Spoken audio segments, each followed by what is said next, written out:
Good morning. I am Dr. Shakes with your Eswatini financial news headlines for today, and these are your leading stories. Eswatini has secured 460.5 million emalangeni in new funding from the World Bank and the Global Partnership for Education.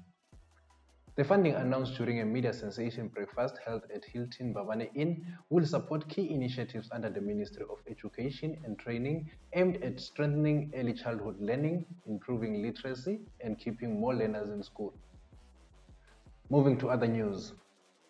Banks in Eswatini have announced temporal support measures to assist government employees affected by the delayed payments of October 2025 salaries. The banks noted the delay in salary disbursements and recognized the potential financial strain it may cause to its clients. Turning to other news. The government is moving to triple the Singapetelo Motor Vehicle Accident Fund claims threshold from 1 million emalangeni to 3 million emalangeni per accident, in a landmark reform expected to improve compensation for road trauma survivors in Eswatini.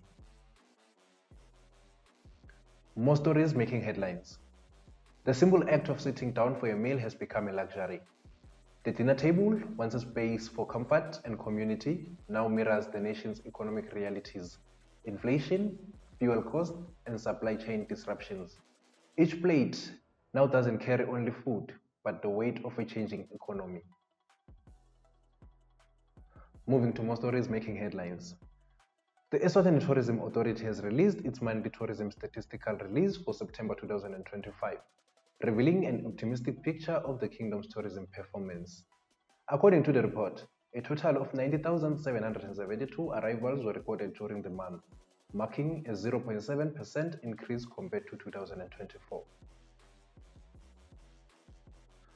Those were your headlines on Eswatini Financial Times. Grab yourself a copy for only 6 emalangeni and also do visit us on Press Reader.